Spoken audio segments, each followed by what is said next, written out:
This is the Education Gadfly Show.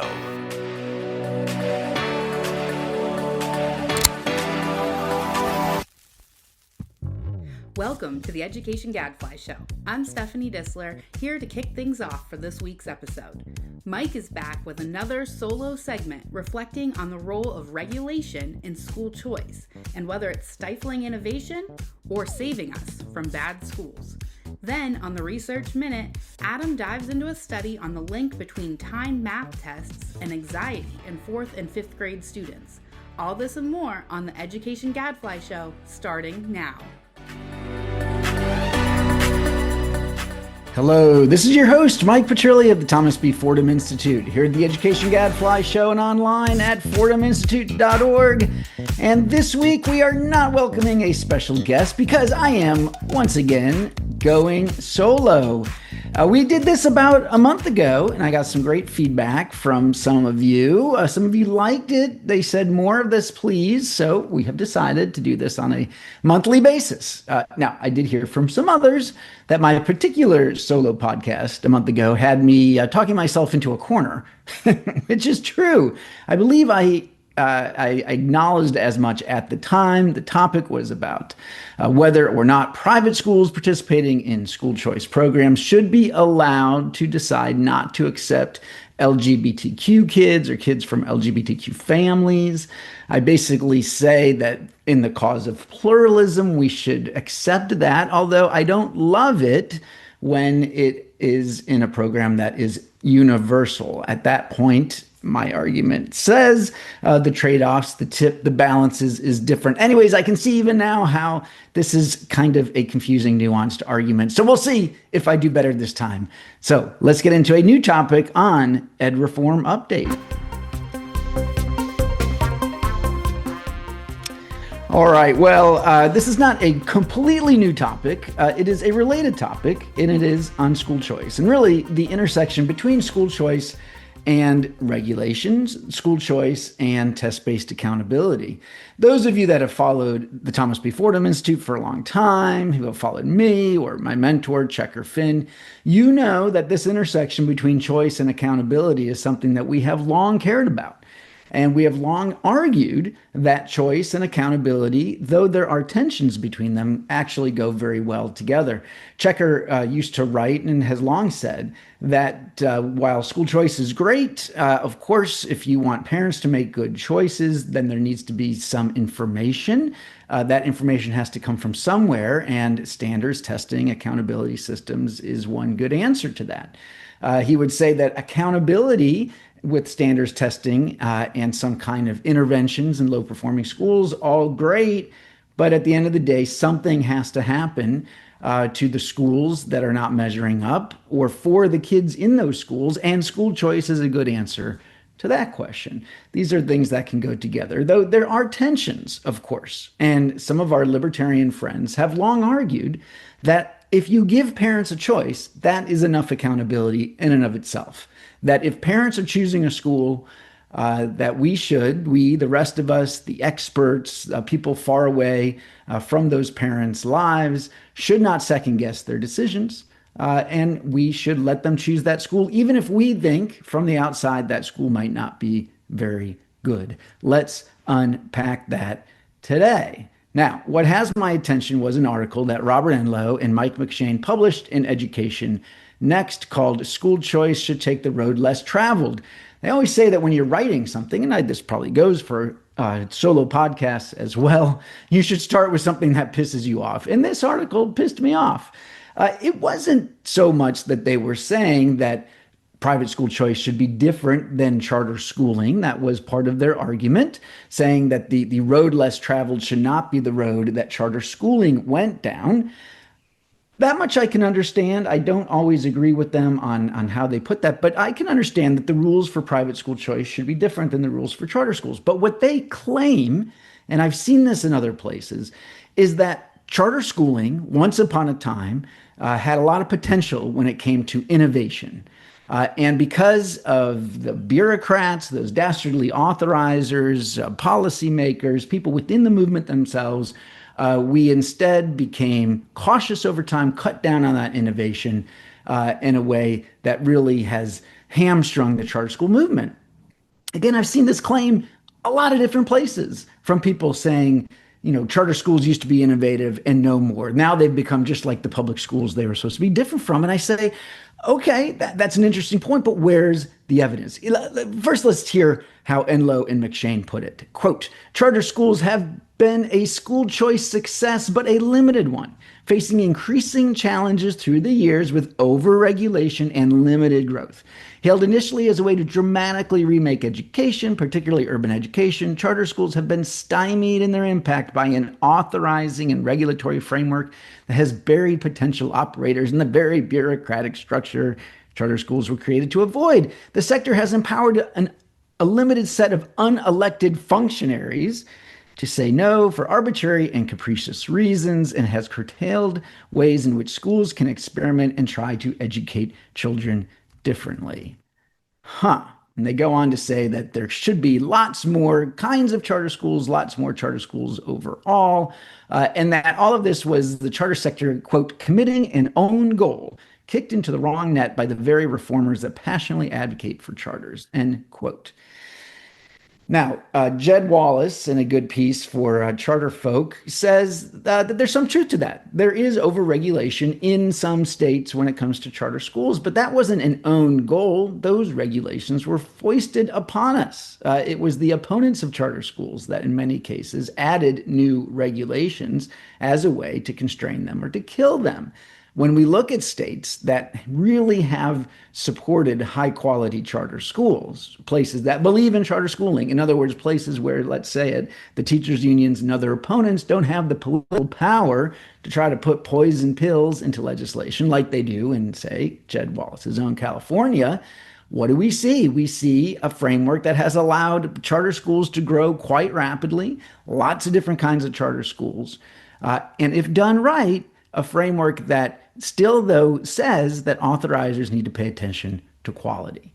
And this is the heart of it, right? Is it true that Enlow and McShane, what they say, that a limited set of unelected functionaries have been empowered to say no for arbitrary and capricious reasons?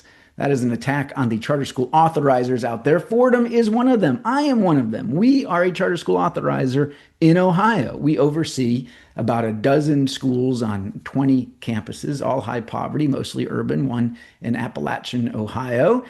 We get proposals every year for new charter schools, and we have said yes to some, and we've said no to many. Now, are we saying no for arbitrary and capricious reasons? In our case, I feel strongly the answer is no.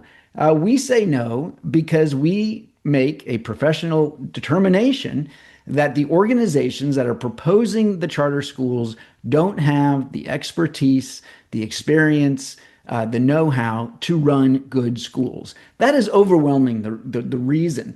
You've got a lot of good people out there with good hearts who have a dream for a school that they want to create, but they don't have the know-how to make it happen. They don't have somebody on their board who understands finances. They don't really have a good strategy for how are you going to overcome the challenges with facilities.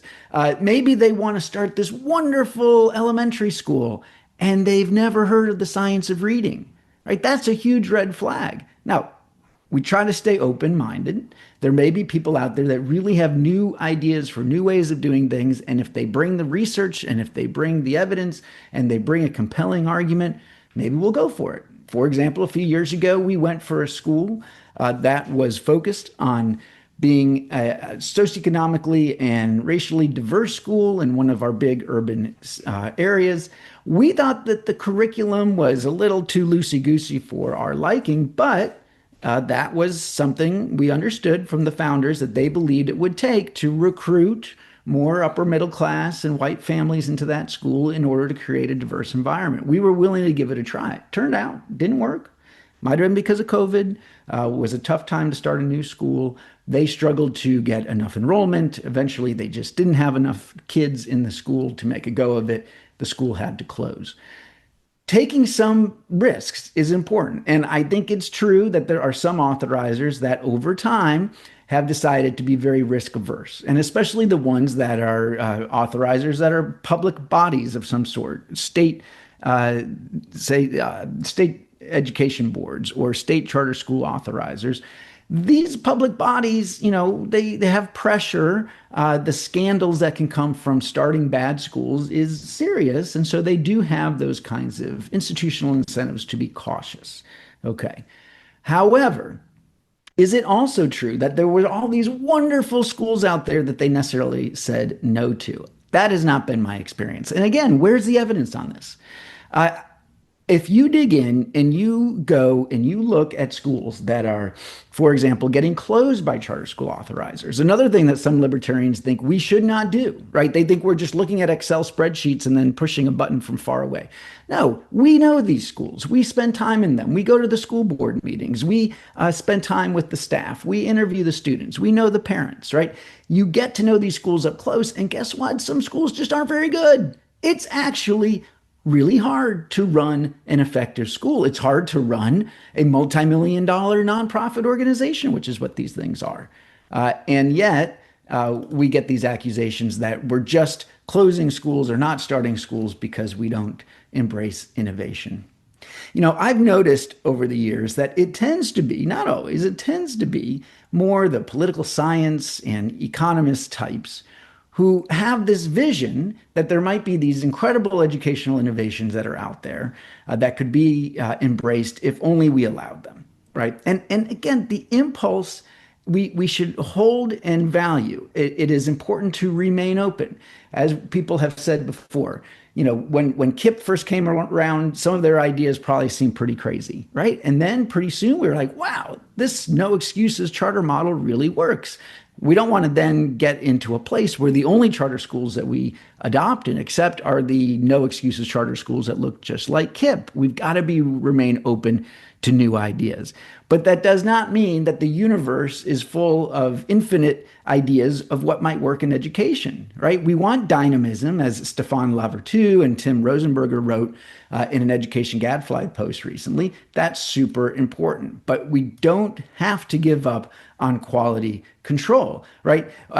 Sure, maybe around the corner AI is going to transform education. Maybe, right? But if you talk to education people, right? If you talk to the people who maybe came out of the classroom, education scholars who have studied instruction and curriculum, the nuts and bolts, they tend to be small c conservative, right? They tend to say, look, we've actually figured out a few things that do work, like the science of reading, like what we might someday call the science of math, right? The importance of really high quality instructional materials, how hard it is to get teachers to really understand how to master a curriculum, how hard a lot of this stuff is.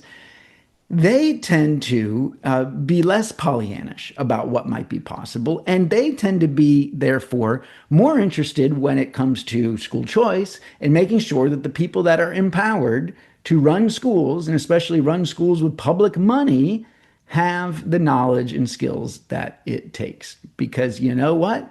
A lot of people don't, and then the schools are just bad. Another example of this came recently in Education Next. Again, another article with Mike McShane, a guy, by the way, I really like. And once upon a time, I had a chance to hire Mike, and I should have, and not doing so was one of the biggest mistakes of my career. Maybe someday I'll get to rectify that. But he had a great debate with Ashley Jochum in Education Next. It was focused on Milwaukee, the example from the first private school choice city, and what to take about the fact that over time, the regulatory framework for private school choice in Milwaukee has changed, and that the results in Milwaukee have not been dramatically positive, right? Along the way, there's also been dozens, not hundreds, but definitely dozens of schools that have started and closed, many of them what you might be considered to be fraudulent, right? People see that there's public money available. They open a storefront school. It operates for a few years. Maybe some people make some money. Eventually, it goes out of business. How do you think about that? Mike McShane, look, he makes a strong argument that says the major problem in Milwaukee and in other places is we don't have enough good schools of choice. Therefore, we need to open it up, let more innovation come in.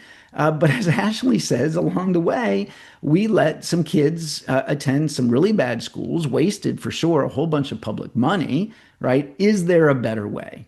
Now, some of my friends on the left, right, will always find a good reason for regulation. And they may sometimes make it sound like it is possible to find the perfect amount of regulation, that golden mean, where it's not too much and not too little, but just right. I think it is important to take from economics and other traditions the idea of trade-offs. There's no perfect spot.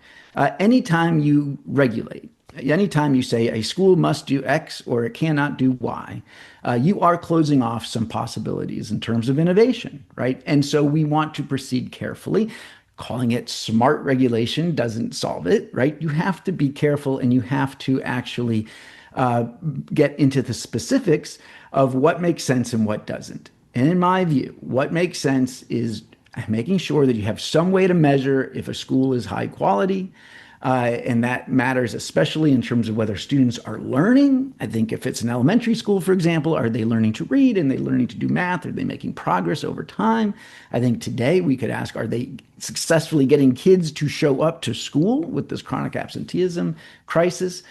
Those kinds of measures are important. And if the answer is no, if they're doing even worse than the lowest performing schools in the district that all of this was meant to replace, which is the case sometimes for low performing private schools and charter schools, then those schools should not be allowed to continue to get taxpayer dollars, right?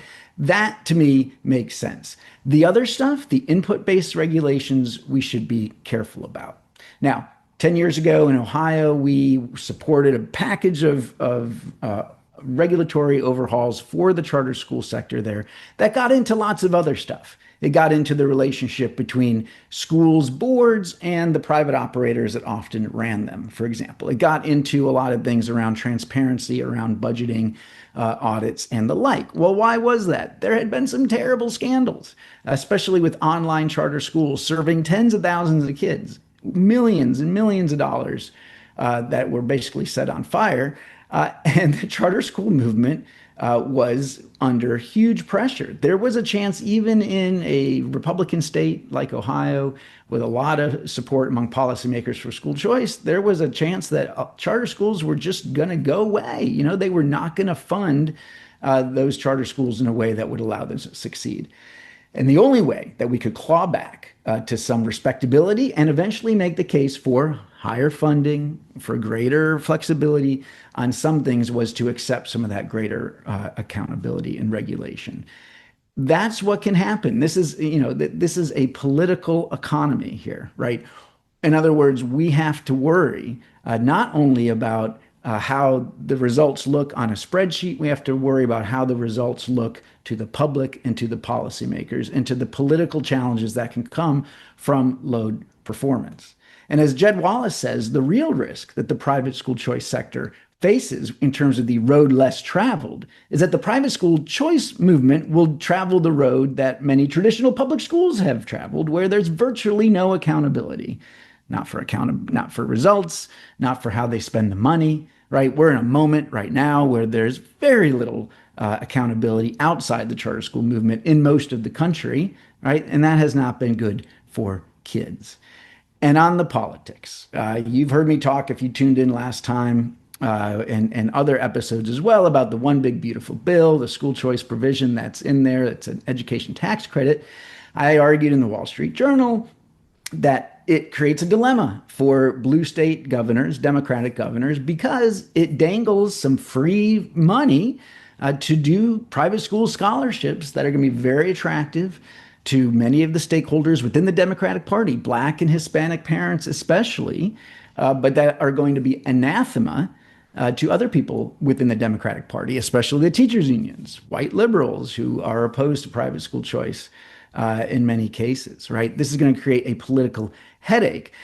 And if those of us that support school choice want to see blue states, want to see those blue state governors say yes to private school choice, we should allow them to customize that federal program to do things like limit scholarships just to low-income kids or working-class kids, or to say that they have to test students to find out how they're doing, make the results available, in order for that to be more palatable to the blue state constituencies, right? It's already hard to make the case for private school choice in a blue state. If you say it's got to be private school choice, including for upper middle class families, which is allowable under the federal law, that's a tough case. And that it's going to come with no transparency around results. That's a tough case. Make the case easier. Now, Mike McShane, there he is again, he's everywhere, responded to my Wall Street Journal article with a letter to the editor, very nicely penned, but basically saying, you heard it, that this strategy is going to squelch innovation. And I say to Mike and other people, look, here again, we have a choice, okay? The blue states, they can just choose not to participate in this federal initiative. That is what they probably want to do. They just want to say that everything about the one big beautiful bill is awful, so we would prefer not to participate in this school choice program. If we want to get them to a yes, let them customize it a little bit, right? What's the downside? Wouldn't we rather have a school choice program in California that's limited just to poor and working class kids than no school choice program at all? Or one in Pennsylvania that requires standardized testing rather than none at all? Now, let's be honest. I'm somebody who prefers targeting rather than universal programs. I'm someone who prefers testing and accountability in these programs rather than not having them. So I get to have my cake and eat it too. All right. And this represents that I am closer to the middle here on some of these issues, closer to, say, a Josh Shapiro than maybe a Mike McShane or Robert Enlow might be.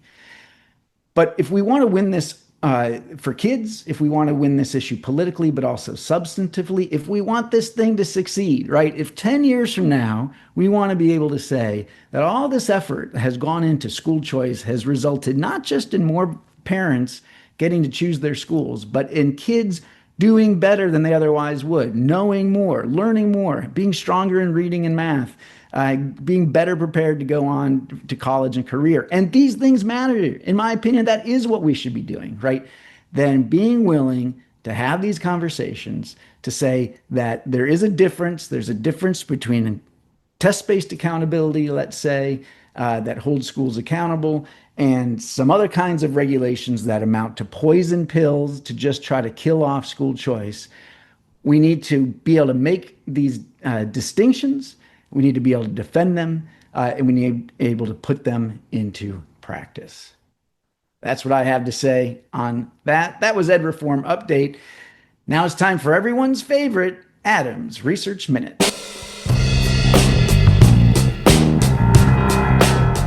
Adam and David, welcome back to the show. Great to be back. Always a pleasure, Mike. Yes, I know, David. I hope you're not too offended that I cut you out yet again from Ed Reform Update and flew solo. See, this is what happens when you went to France. We had to adapt, and now once a month, we're going to try this solo thing. Listeners should know I was actually there. I just didn't get the chance to talk. And they'd be like, oh, you mean like most weeks? Yeah, like most weeks. Exactly. Oh, very good. Very good. All right. Well, Adam, what do you have for us on the research front? Well, today we've got a study that is a bit of a sleeper hit for the how kids feel about school crowd, and one that you should probably make you think differently about the humble egg timer. In an article from the Journal of School Psychology from last year. It's an article that came out last year, but I saw it recently covered in Education Week, and I thought it was important to share with you. The article takes on the question of how timing affects students' math performance and anxiety. It's an experimental study done with 4th and 5th graders, testing whether being aware that you're being timed while solving math problems affects how anxious you feel and how well you do. Now, that might seem like kind of a narrow question to education policy, but the implications of this question are more consequential than you might think. Timed math problems are important because they lie at the heart of what some people think is going to become the science of math movement. That is a focus on automaticity in basic math operations. Similar to phonics in the literacy world, math students need to master a foundational set of skills, namely their times tables and automatic addition and subtraction. That ability to automatically spit out the answer to, what is 5 times 6 or what is 14 minus 8? They call that automaticity. And without it, it's very difficult to move forward. Higher level math just becomes too frustrating. And again, similar to phonics in the literacy world, there have been some progressive educators who have downplayed the importance of these foundational skills and argued against measuring students' automaticity through timed tests. For example, math scholar Joe Bowler, in the pages of Education Week a decade ago, said that timed math tests in elementary school were, and I quote, torturous to students. So this study puts that claim to the test. The researchers developed a tool that is called CBMM, that's curriculum-based measurement math, which basically means timed probes of math problems. The simple version included basic multiplication facts, think 9 times 7, and the complex version involved 3-digit addition with regrouping. In this study, students, and remember these are 4th and 5th graders, they worked through both types of problems under 2 different conditions. Overt timing, where kids knew how long they had, watched the egg timer, and heard it beep, or covert timing, where the time limit was the same, but kids weren't told that they were being timed and didn't see or hear any timer. It's a 2x2 design, simple versus complex, and overt versus covert timing. Every student experienced all 4 conditions in randomized order over a 2-week period. I think the idea here is intuitive, the research design. If you tell a kid that you've got 2 minutes, go, that could raise their anxiety, maybe affect their performance, maybe both. But the researchers are able to tease all of that apart with this 2x2 research design. So what did they find? Let's start with the anxiety side. Students reported significantly more task-specific math anxiety when they were overtly timed than when they weren't, especially on the more complex problems. And we're not talking about general feelings about math. These were moment-to-moment questions like, how nervous did you feel right before today's activity? Or how worried are you about your score, rated on a scale from 1 to 6 with little smiley faces and frowny faces to help the younger students grasp the scale. Now, you might expect that higher anxiety would lead to worse performance. But here's where it gets interesting. Despite the higher anxiety, there was no statistically significant difference in performance. For the multiplication tasks, the kids even got more digits correct per minute when they knew that they were being timed, although that difference was not statistically significant for most of the analyses. For the complex problems, that's the 3-digit addition, performance also didn't differ much between the overt and covert conditions. So overt timing seems to increase anxiety a bit, but not performance. It doesn't affect performance at all. So my takeaway here, and I'll end with this, is that there's just no excuse for kids going to middle school without building the automaticity in these basic math skills. Yes, they require some rote memorization, and no, they're not the main point of math, but they are absolutely necessary to doing higher level math work. And using timed problem sets, as many schools do, is not going to traumatize the students. It's actually a part of building those important math fundamentals. All right. Good stuff, Adam. But I have to say, my sister, Christina, would beg to differ. She still talks about how horrible the times tests were in 2nd grade. It's part of family lore. On Sunday nights, she would have a panic attack because she knew that the time tests were coming the next morning. Oh, no, it was torturous for her. It was torturous for her. Look, it's interesting that it can increase anxiety, but not necessarily decrease performance. I think that's important, that maybe learning to deal with some anxiety is okay. We need kids to learn how to deal with that. And yeah, the automaticity thing is super important. This was one of the points in Common Core that was so misunderstood. The standards called for this. They did say kids had to learn these facts to automaticity, but so much of the focus in, I think, how the standards were talked about in professional development and the media was on the other stuff in math, which was the conceptual stuff, including some new ways of doing things, diagrams and stuff, different strategies for multiplication and division, which again has a role also, right? It's that you want both for kids to be able to know, 8 times 5 is 40, boom, boom, boom, but then also to be able to really understand and explain why that is and how to show it in different ways. And both of those skills are necessary, and they come in at different points, right? This should be doable, both and. I don't know though if this analogy to the science of reading is really going to work because I don't know sometimes it does, right? But in the science of reading world, the balanced literacy people, they were saying, oh, we're for both, and we're for phonics, but we're also for reading great literature.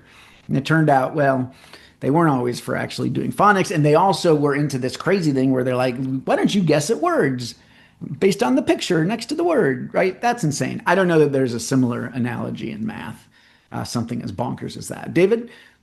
Yeah, well, as a non-math expert, let me ask, because my kids aren't at this stage yet. Can someone talk to me a little bit more about the rationale for the timed tests, like timed quizzes? Is the idea, are we simply trying to make efficient use of class time, right? Like to try and pack in as many problems as we can? Or is the idea that this is how you assess automaticity and fluency is through these timed. I feel like there's some unstated Mhm. thinking here that I would like to understand better. Yeah, so a few months ago, I was talking to a middle school math teacher here. He taught in Tulsa Public Schools here at the same school system where my kids go, and he was telling me that he was from Spain, and so he'd only like been here in Tulsa for a year or so, and he was telling me that he had a student. As an example, he was giving of the lack of automaticity that they had. He had a student who, when he asked like, "What's 15 minus 7?" would like draw 15 little circles on his page, cross out 7, and count the remainder. So that's like a really extreme version of this, right? But if a kid has to go to the calculator to do those kinds of things, if they don't have those automatic, then they're not, you can never factor polynomials, for example, in algebra 2. If you can't hold some of those things, you just don't have the cognitive bandwidth to do it. So the time tests are often used to help you do that. They say, how many questions can you do in a minute? And they go boom, boom, boom, because it's not like you have time to, okay, I need to draw this out or whatever. It's that count it on your fingers or whatever. It's that you just know those. You have them automatically. And they use time tests in a lot of schools to help accomplish that. Yeah, okay. I mean, I 100% buy the need for automaticity. Yeah, I guess I'm just maybe I just haven't had enough direct experience with this. I remember these things myself. I mean, I have personal memories of this sort of timed quiz. So I don't really have anything against it. I'm curious to hear about sort of the learning science behind, giving time quizzes, because I agree the kids ought to be able to do it. But I can also imagine usefully practicing addition and subtraction without a timer, right? And so, Of course. yeah, okay. Yeah. All right. Do we think this generalizes to like high stakes exams, or is that putting too much weight on the research? I'm not sure. I do think that these time tests have gotten better over the years, though, because I remember when I was in high school, I had to take the ASVAB, which is like the military test. That might change the name, but it had a section where I think it was trying to judge this, but it was done on like a Scantron, the fill in the bubble thing, where you had Right. to fill it in right, and then you're always warned, like, if you don't get it filled in right, then you're not going to get credit. And so I'm just sitting there like, I knew what 5 plus 12 was automatically, but I was like, okay, I want to make sure I get the thing filled. And I remember I only did like half of the things, and so I think they probably didn't think that I was so good with my automaticity. But nowadays you can do these on a computer. You can literally just hit the button or whatever. I think the measurement's gotten a lot better. I guess I'm Yeah, just no, wondering, 'cause, you always hear about this exceptions, right, that kids get on these time tests because usually it's not necessarily for anxiety, right? It's for something, I don't know, that feels a little more legitimate than that. But if there's no relationship between timing and performance, then I don't know. I guess anxiety, everybody feels some anxiety when they take a high stakes test because there's stakes, right?